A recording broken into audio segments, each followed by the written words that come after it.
सबसे बड़ी बात ये थी कि भाई आपको वोट ऑफ नो कॉन्फिडेंस लाने की जरूरत क्या थी? जब आप कह रहे थे कि भाई हम ये मसाइल जो है हल कर देंगे, ये महंगाई का बोझ हल कर देंगे, फिर जैसे ही आपको हुकूमत मिली, इक़्तिदार मिला, तो आपने कहा कि लो भाई सारा कुछ जो है गुनाह जो थे ये महंगाई के और मईशत के, वो सारे इमरान खान हुकूमत ने, तहरीक इंसाफ हुकूमत ने इनके कांधों पे डाल दिया है। मकसद ये है कि ये वोट ऑफ नो कॉन्फिडेंस तहरीक क्या सिर्फ एक शख्स की तैनाती को रोकने की वजह से था? आपका पूरा बयानिया क्या इस पे था? और जाहिर बात है कि अभी भी एज वी स्पीक के इख्तलाफ राय मौजूद है कि भाई आप इलेक्शन कराएं और उसके बाद आप न्यू लीग के अंदर भी कि भाई आप ये बोझ क्या आप ले रहे हैं, किस तरह इलेक्शन में जाएंगे? मुझे तो ये समझ में नहीं आ रहा कि IMF से इन्होंने क्या बात की। अभी तक तो मायदा नहीं हुआ, लेकिन ये 60 रुपए इन्होंने ये बढ़ा दिया, 8 रुपए का बिजली का पर यूनिट इन्होंने बढ़ा दिया। फिर दूसरा ये कि जो अभी बजट लेकर आएंगे उसके बाद हम एक और मिनी बजट देखेंगे, बजट के अंदर और सख्त बजट आएगा। ये सारे SMEs को कोई इन्होंने वो दिया हुआ नहीं है। इन्फ्लेशन ये कहते हैं कि जी ऑफिशियली 13% है, लेकिन जब हम इंडिपेंडेंट इकोनॉमिस्ट से बात करते हैं, इंक्लूडिंग हफीज पाशा साहब, उनका आर्टिकल भी आज छपा है, उसमें उन्होंने कहा है कि जी ये 19% है।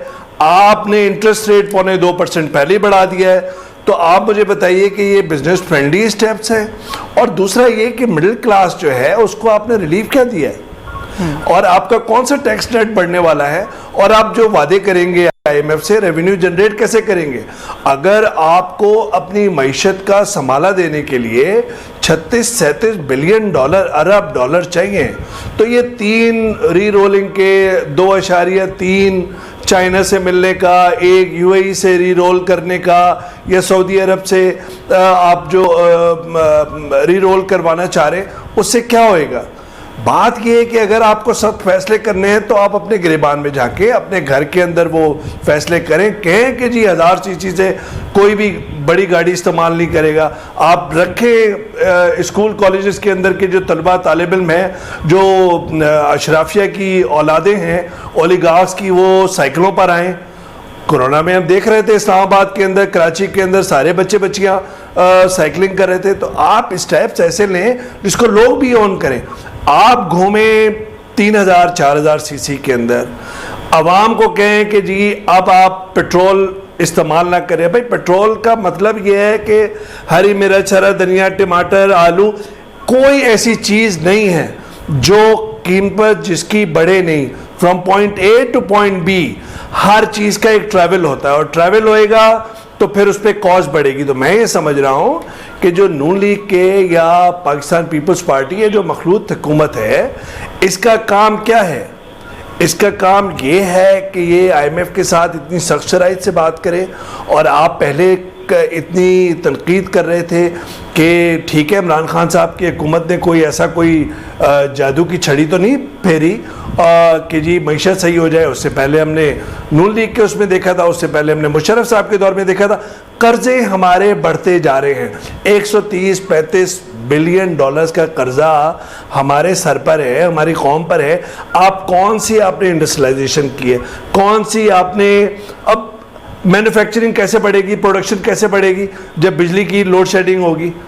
4-4 घंटे इन इलाकों में जहाँ पे मैं हूँ, जहाँ पे आमिर साहब हैं इस वक्त, वहाँ पे 4-4 घंटे की लोड शेडिंग शुरू कर दी है। वहाँ पे रिकवरी का जो रेशियो है वो 95% है। तो कैसे आप जस्टिफाई कर सकते हैं लोड शेडिंग? आप कहते थे हमाद अजहर नहीं लाए, बिल्कुल हमाद अजहर ने LNG के अंदर या उसके अंदर देर में लेकर आए होंगे, ताखीर की होगी, लेकिन आपने कौन सा करेक्टिव मेजर किया है? तो मैं समझ रहा हूँ कि मईशत के गिरदाब में जो इस वक्त रियासत फंसी हुई है, हुकूमत फंसी हुई है, और सबसे बड़ी बात ये कि ये 22-24 लोगों की लड़ाई के अंदर 22 करोड़ अवाम की किस्मत दाव पे लगी हुई है। मैं समझता हूँ ये बहुत ही अफसोसनाक बात है।